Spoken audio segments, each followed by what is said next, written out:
Welcome back to the Horrorfest, assholes. On today's episode, we'll be reviewing Halloween, 4. Halloween 4 and 5. There you go. Damn it, Jerry, I don't fucking know. I'm just doing what I'm supposed to do, okay? God, you gotta fucking let me peacock. You gotta let me fly. Anyway, so that Michael Myers asshole burned to death in the last one. Oh, like I haven't done that before. Ooh. But anyway, it's a whole new story, so let's check it out.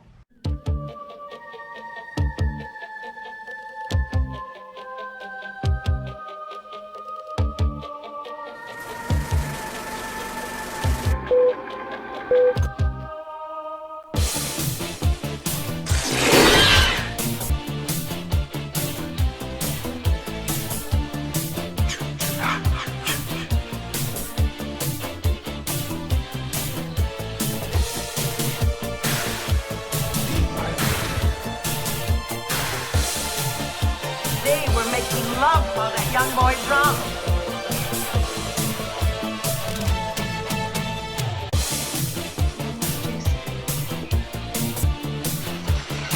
Trick or treat, motherfucker.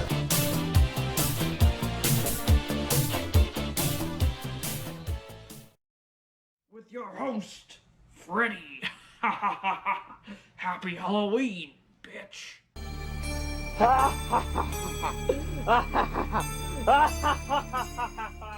Alrighty then, as I said in the last video, I skipped over Halloween 3 because it has next to nothing to do with Michael, so yeah. Anyway, this one picks up 10 years after part 2, with Michael in a coma following the hospital explosion. He's getting transported to Smithsgrove from his current hospital, and of course, as you would expect, it goes horribly wrong very quickly. As the paramedics discuss Michael having a young niece, which is Laurie's daughter, he awakens and kills everyone, causing the ambulance to fly off a bridge and crash. Michael then heads back to Haddonfield, where he's confronted by Sam Loomis, his old doctor, who is somewhat scarred up after part 2. In the confrontation, Michael escapes in a tow truck, hitting a gas pump on his way out and causing yet another explosion. Wow, this guy has like zero disregard for people's shit. Just blatant disrespectful. Wow. With his car being destroyed in the explosion, Loomis hitches a ride into town with a sketchy drunk preacher. This guy's a real fucking character, man. I mean, if they made a whole movie with just these two, I'm sure it would be pretty fucking hilarious. Then we're introduced to Jamie, Laurie's daughter, who is living with her foster family, including her sister Rachel, because Laurie apparently died in a car accident in between films. Yeah, sure you did. Anyway, so Jamie's been having nightmares about Michael, but isn't sure who he is. I mean, she knows Michael is her uncle, but she doesn't know that that's who she's dreaming about. I mean, did you see the mask in this one? If you saw it, I'm sure you'd have nightmares too. So, it's Halloween night. Go figure. Rachel is stuck babysitting Jamie while her parents go live it up. Uh-oh. This sounds familiar. She has to break off plans with her boyfriend Grady, which pisses him off. Ah, man, looks like you're not getting any tonight, Brady. As Rachel is taking Jamie costume shopping, they have a run-in with Michael at the costume store, but he doesn't get the chance to attack them.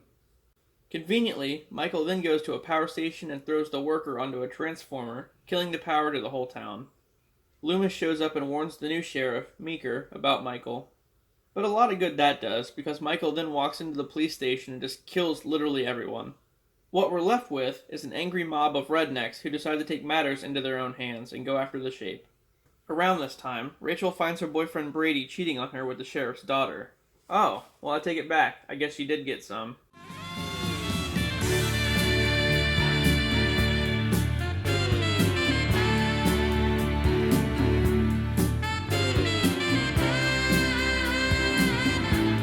Loomis and Meeker take the girls to Meeker's house and barricade it, but before long, Michael shows up and kills Meeker's daughter and Brady. Rachel and Jamie get chased to the roof, where Rachel falls off and is somehow completely fine. Because plot, I guess? I mean, it's only like a 3-story fall. You know, whatever. Loomis finds Jamie and Michael chases them into her elementary school. He quickly subdues Loomis, but then again, it might not be Michael, because this guy has a pink mask with blonde hair. Uh-oh, someone made a boo-boo. He almost kills Jamie, but Rachel appears and saves her. A fire alarm goes off in the school, which alerts the angry mob to their location, and the mob decides to take the girls to the next town over for safety. But as they head out, Michael crawls out from under the truck and kills most of the mob. Rachel takes over and hits Michael with her truck, sending him flying through the air and crash landing near an old mine shaft.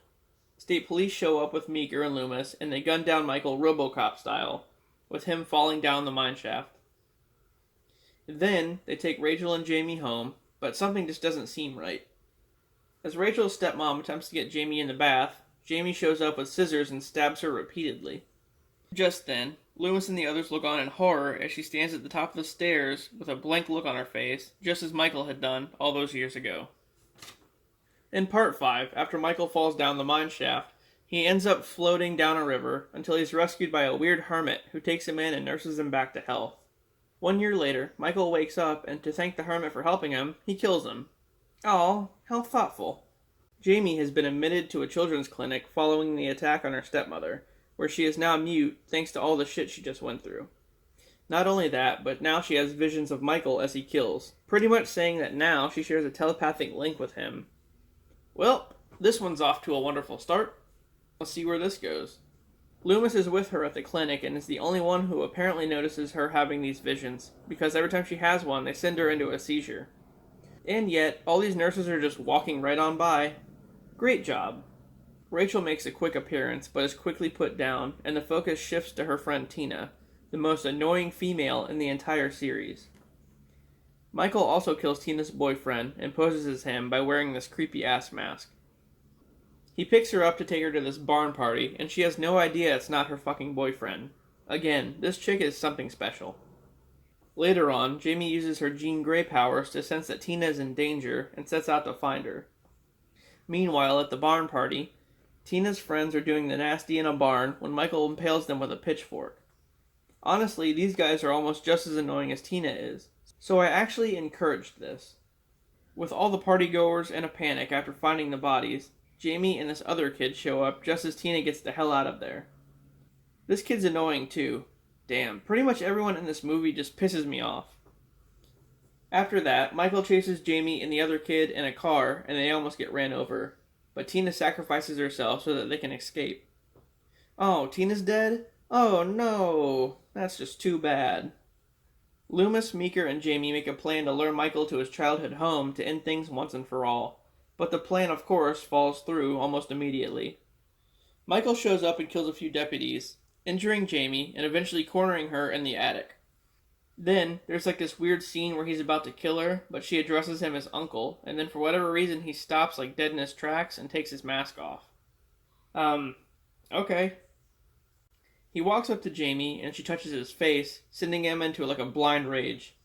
Well, yeah, what the hell do you think was gonna happen, man?